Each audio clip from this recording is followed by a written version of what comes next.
Domestic violence. We are having an increase in domestic violence cases in the country.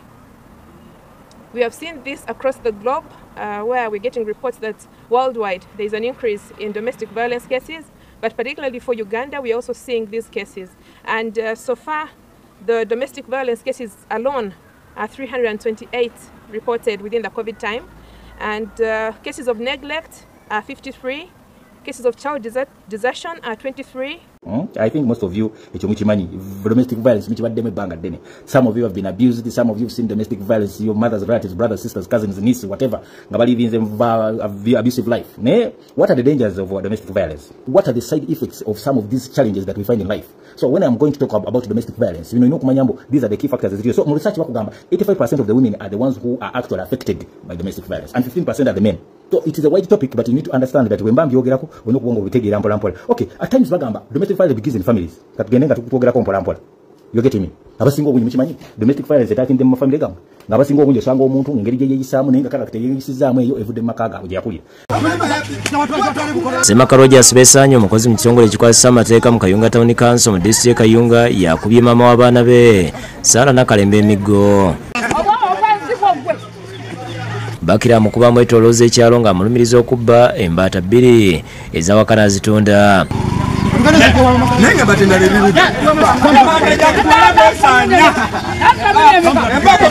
Nakalembe alina watuuse n'atuula ku ttaka ng'agamba takyayinza kutambula embooko zimuyitiridde. Nga mama we yali muntu ubeera abusive nga naye agezaako kubeera nga akulidde kumukuba ebintu bye bamukola oba byakola ate byabutwaswale nga n'abiwa abaana. Bw'osanga omusajja abamu abalibeera abusive batuuka mu mbeera ekubeera nga ye engeri gye yakulamu mu famire gye yalimu yalabanga kitaawe akuba maama we n'amaliriza nga ne mukazi wa mukubye. Abasinga obungi batuuka n'ekisenge okutuuka mu mbeera ezo bwe yalabanga emize gya njawulo nnyo n'okukwata abaana ewaka n'asobola okubeera nga akozesa abaana. Abusive ebeera nnene. We are talking about domestic violence relationships. Ate abasinga obungi obuzibu obuli nti mu domestic violence abasinga obungi ne bwe bibeerawo abamu mwana waffe Uganda omukyala agenda n'abeera nga bamubrutalize nze bamuyisizza bubi bamukubye bamugyemu amaanyi bamunyemu eriiso bamukozeeko damage z'amaanyi bw'agenda okuwabira ka police akaliwo amaliriza just in a few days, a few hours nga withdrawing the cases. Abasinga obungi bamaliriza ne badda mu buntu ne basobola okubeera nga basympathizing ne baspouses zaabwe okubeera nga babajja mu mbeera zino. Naye nga olina okumanya nga domestic violence is a very punishable, it's a very big case and very punishable. Semaka atabukidde mukyala we n'amugerayo ekisooka mutematema oluvannyuma lw'okukizuula nti yalonze President Museveni ate nga yawagira Besigye. Nakubagamba ati nti nno ndi munyarwanda ffe tulemezezzaako omusajja ku ntebe. Mwe banyarwanda mmwe tugenda kubatta mwabba ebyobugagga byaffe. Baganda bwe balina amasitwiti n'amasitwiti mbwaggwe kati ngenda kukusala nkutte n'akakaana kozadde kuba kati kalimu omuzaali gw'olunyarwanda. Ebadde ku kyalo Nakabogoyero si wano ebbira mu disitulikiti ya Kiso nga babiri bano basangiddwa ku poliisi y'e Bulaga. Omukyala Agnes Mutesi gy'addukidde okwekubira enduulu ng'agamba nti asimatisa okuttibwa wabula nga tapoota na bulumi bwa mukono okunuusa nga yeetasa kubba Stephen Semitego. Yakaleese yakajja mu baafu nga bumala okoza ebintu ne muteeka mu baafu bikale muteeke mu katandaalo. N'akola ki? N'akaleeta. Kati omwana era alinako kadamage wano. Musajja gututta omwana nkwe kumusikamu enti essaati. Tutta mwana wange. Kati engeri gy'adatamidde n'omusukuma n'agwa wansi. Kati wabaddeko n'enzijjayo omwana.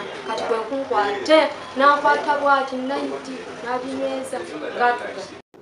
Era kugwali eyo nga osobola okubeera nga olina omuzoogo wali badde weewaakinga because some of you mukikola bukozi n'otandika okubeera nga olowooza ng'okikola okusinziira nga bwokola. Abantu abali abusive abasinga obungi bino adoption bazifuna mu family bases zaabwe wawe baakulira society ze babaddemu era bazitambuliddeko nga bazirina. And when you look through so many of these people abali so abusive ojja kwesanga bw'ogenda onoonyereza n'okumanya engeri gye yakulamu. Abamu abasinga obungi bagamba n'engeri maama gye yawukana ne taata yakyamwawukanya kyali kubeera nga yali abused domestically. Nga abuse zezamulawula nikitawo zezawula sistawo abana bamuvola bakugandi bantu bangi nyo babehaving abanjawo ninga tasobola kwogera abantu abamu bafuukira ddala ne bakasiru. I don't know whether you've ever got to those people. Omwana n'abanga yali abused totally n'atuuka mu extent okubeera nga tayogera. Ninga omwana yali ayogera n'asirika n'olowooza omwana aliddawo talina kyategeera naye olwokuba yali abused sexual at times asobola okubeera n'even abused sexual. Kati omwana n'omusanga nga ali very inactive. Kyovola osanga abantu abamu nga bakuze bamaze ebbanga bakaddiye nga tebaliddamu kubeera nga beegatta n'abasajja oba abasajja nga baliddamu kwegatta n'abakazi okusinziira ku damage ze balina. Abamu baafuna damage zino through step mothers. Polygamy nga yabaforcinga ki mwana yagenda kukyalangako wa anti we n'amuteekangako embeera eyo n'atandika omuyisa obulala. So endpoints zaabwe netusinga obungi bituuka ekisera netubeera nga kibalina naye tujja kwogera ku domestic violence in relationship kubanga tunaabigenda mu details of brutalizing harming a child ebiba biwanvumuuko ne tuconcentrating ku domestic violence in relationships nga abasinga obungi gye babaddemu kubanga tuli bantu bakulu. Eno platform mutubeerako baana bali below most cases abasinga obungi bali 18 plus bantu bakulu babaddeko ku nsi okumala ebbanga. I think they understand what I'm talking about. Ate abasinga obungi kibawa bingi nnyo ebyokuyiga tusigamu byenjogerako bipya but bagenda ne babuuza ebintu ne bihappiness bipya. That's why of abusers katwogere ku bantu ba abusers. because the two categories of abusers bagenda okwogerako bagenda kwera banjawulo. There are those people who have been brought up in families where there have been violence. Abo banjawulo. Abusive environment. Gosanga kitawe yakola bino. Omwana nakula ekyo. Chovola basinga obungi abira ne argument n'omuntu. Tasobola na kulizoninga katono nnyo bwa arguing mu mukyala we oba ne girlfriend we. Yeah, eventually agenda amaliriza balwanyi.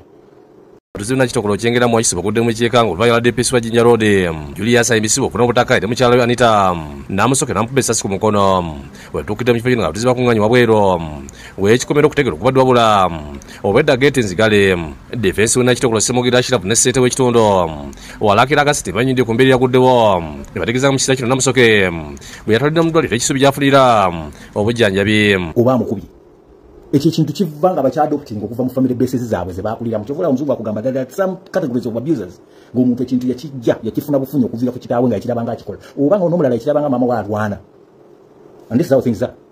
So you get me. So bwe tubatwogera ku bintu bino ebisinga okyovola nkugamba gwaliyo nawe na personal views zo okubanga otegera ebintu bino because I know so okubanga mbyogera ngo biraba common issues and kwogera ku but at the end point yabyo gwe did you know that some of these things have the inner details of it because the categories of domestic violent people they are in two categories kyovola nkugambye people mostly that have been brought up in abusive environments basinga kubeera nga babijje mu family kyovola bwe omuntu wabeera mu family nga abadde abused totally mu bulamu bwe bonna basinga obungi bamaliriza obudde bwabwe obulamu bwabwe babadde nga bali isolated people can live alone issues zino zitatukinga abantu bangi zafectinga abantu bangi omuntu akeera ku makya n'asalawo okubeera ng'abeera yekka gwe niwe buza kulwaki omuntu oyo abeera yekka ninga ekimuwawula okubeera n'abantu oba okusembeza abantu nga yayita mu family ezisobola okubeera nga zibadde so abusive ne mu relationship mbiraba abasinga obungi abadde abusive nga bakyali bato naddala nga abaana bawala nze mbalabeko abaana bawala wano nga koteku kalisa kikankera laba usanga omuntu omuwala ng'akugamba nze sikyasobola kubeera nga neesembereza omusajja naye essaawa zino tumanyi nti babaddeŋŋana n'omwami we naffe kitukanze nnyo ensobi zibeerawo naye ggwe mwembi olina obutaligendera sipiidi 100 mulina waddirira mu 100 ddira mwana omukakkanye oba ali bwati mukanye nti wabeerawo oluusi asobezza nga ddala muli bafumbo omu yali badde akakkana then muluusi wemala obbagwako temuddamu ne mutegeragana because I've been abused nosanga n'omusajja omu ng'akugamba sikyasobola kwesembereza mukazi because in my life I've been coming through life ya families zinabeeramu embeera zinabeeramu zinakuliramu bonna bana abusing ate okuba abusing abantu oza ku abusing abantu bakulu bokka n'abakozi waka betukozesa I don't know whether some of you have ever heard of that nobeera n'omukozi ng'avuddeyo naye ng'abadde akola sexual abusing the child at home omwana nakulanga ebyo ebintu byonna byamutamadda byamunyiiza dda n'abeera nga obulamu bwe bwe buti newabeera n'oli omulala ng'abadde akulibbwa ng'abadde akubwa gulooza omuntu okutuuka ku tempo okubeera violent mu bulamu bw'omuntu olowooza kiva ku ki this is just an adopted character. Some of these people even get it from the cinemas where we watch movies or ku internet kuna basinga obungi nolaba ekintu omuntu n'agenda mu culture beliefs ezimu mu religion ezimu ez'ensi wano bakugamba omukazi akubwa tulina n'ekintu wano ekyogero Uganda ng'abasajja abamu abali mu bintu eby'ennono eby'ekika bagamba omukazi alina kubwa bw'aba tawulira olina mukuba. Some people have that kind of talk. Nkunyango ye muno mu town namba customer bange benjoleze engoye nenneegulira byenjagala. Rosemary Nansambu yabusi n'akabalangolo mu face olwolabbawo kumutimpula era oluvudde mu ddwaliro empigi nga ali mu mbeera mbi nagula ku Badru Mulindo omusango bwe batuuse ku poliisi beeyogerera amafuukule n'okwanika obuzina bwabwe maaso ga kulya ensonga z'amaka Monica Nawegulo abaana abange nabatutte nze njagala mufaliso batwalire obuto bwaleeta ebintu nze namuwase ntabulira abaana bwenja engoye bw'obozimpadde omufaliso nze nagugulira abaana bange wa fuuti bbiri kyeko sigwa abantu bakulu Nansambu okubibwa Banamuwugulo olwo bakivudde ku Bamulindo okumukwatira mu ensi n'omusomesa Latif Makolo omusomesa mu ssomero lya Bamus Empigi. Nansambu atutuulidde poliisi nga bamaze Mulindo emyaka 5 mu bufumbo era ne bazaala abaana 2 naye nga muyisanga mpaka zinayongerako nti okulabirira abaana be amala kuwoleza abatuuze engoye n'afunamu akasente akababeezaawo. And I'm very sure some of you have ever heard of them. Notuuka abantu n'owuliza ng'omuntu embeera ze n'ebirowoozo bye byonna eby'obwongo ye ebintu yabyadoptingiraawo kwegamba n'afuna n'ekintu ky'okubeera bully ne bw'afuna omuntu tasobola kukanya naye they can't talk, they can't communicate. The only best way of communicating is always to hit, to beat. Ne bw'omwakyuze n'obw'omunenyaako n'omwadvising nga bw'oyogera ku kintu ky'olaba emize gy'akola ng'abasajja abamu bamaliriza bad violent. And this has been so much in Africa, not to say in Africa, naye tusanga n'ensi ezimu ebigi ebiri naye ffe ebisinga obungi tubeera nnyo mu Africa ng'omuntu abasinga obungi ate omuntu ali abusive mu mbeera bwe zityo abantu abamu balina ne cultures wano eziriwo bw'omuntu tasobola nagenda waabwe complaininga.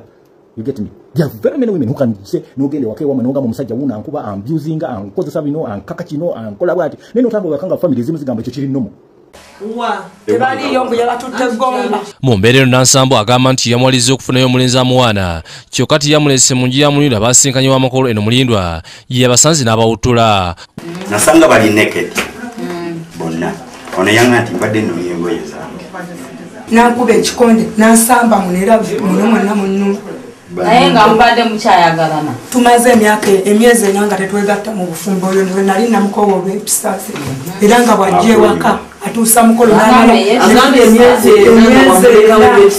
era bw'ajja ekajja kulaba era nemugamba nensonyiwa nanga wasiza muno omusajja nemugamba kulayirira mu maaso kono nosiireeta musajja. I've seen some people go, ekyo kisobola kujja mu muntu kubeera naye. Nenga emabega eri akwekerera kimanyi bulungi nnyo omwana. Nagamba afi baatukuba kubadda. I've seen families of the kind nga bazaala omwana ne batandika omubulira engeri enkulu gye baakulamu. Nagamba naye twakubwa ne tuyisibwa bubi. But at the end of the day twasigala ewaka nga tufuma. And some people have been keeping these people there. Kyovula bagamba omuntu bw'abeera mu environment ng'ali mu mbeera eri very abusive. Domestically nga baku abusing. Or a domestic violent relationship bakusaba osobola okudduka mangu abukya. Because some people have died in those kind of lives of living. Naye nga abasinga obungi babeeramu bakuba protecting relationships zaabwe ne bazadde baabwe oba abantu abali closer to them. I hope you get what I'm saying. So, people are saying the people who have been brought up in abusive environments, especially father abusing the mother, that's where some people say domestic violence webadde okubeera nga ebadde enkulu.